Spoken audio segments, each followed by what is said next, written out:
ওই পাশের বাড়িতে প্রমোটিংয়ের জন্যই দেওয়া হয়েছিল। এটা আমার বন্ধুর বাড়ি। তো এই বাড়িটা এখন তো হেলে গেছে, এবার তো কিছু করার নেই না। তো এটা আগেও জানা ছিল না যে এমনিভাবে, নাহলে এমনিভাবে মানে প্রমোটিংয়ে দিলে এমনিভাবে হেলে যাবে এই বাড়িটা। তাই জন্য আমরা দেওয়া হয়েছিল। আর যখন করা হয়েছিল তখন বলা হয়েছিল 4 তলা, কিন্তু এরা বলে দিয়েছে 6 তলা। সেটা এরা মানে বলেছিল যদি ভিড়টা ভালো করে তাহলে 6 তলা অবধি তুলবে।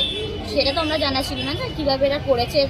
তো সেই ব্যাপারে আমি কিছু বলতে পারবো না, সেটা প্রমোটার জানে। এখন কি পরিস্থিতি দেখছেন? এখন পরিস্থিতি দেখছি, এখন যত দিন অ্যাকচুয়ালি এই বাড়িটা হচ্ছে অনেকদিন আগে প্রমোট করা হচ্ছে, প্রায় 1 মাস আগে। তখন পুরো ঠিক ছিল, এটা সত্য করা হচ্ছে, এখনো চলছে সেই বাড়ি। এটা আমাদের টিচারের বাড়ি।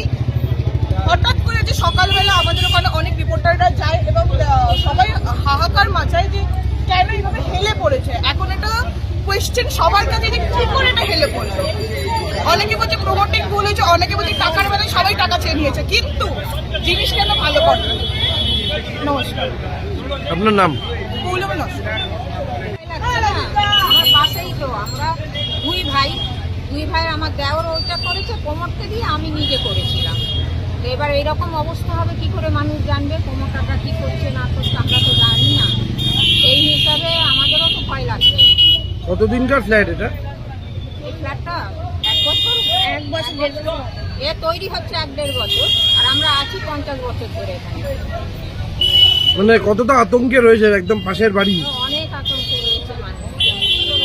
একে তো টাকা পয়সা দিয়ে কেনা, তার মধ্যে এইরকম অবস্থা। যারা গরিব মানুষ যা হোক করে কিনেছে তাদেরও তো অসুবিধা না, কোথায় যাবে তারা? যদি ফ্ল্যাটটা হয় তাহলে যাবে কোথায় ওরা? ওদেরও তো শিফটিং টাকা দিয়ে কিনেছে, কেউ 20 লাখ 25 লাখ, সেই অবস্থা। মানে কোন ফ্লোর পর্যন্ত পারমিশন ছিল বা কি ছিল এগুলো সেটা প্রমোটার জানবে, যে দিয়েছে সে জানবে।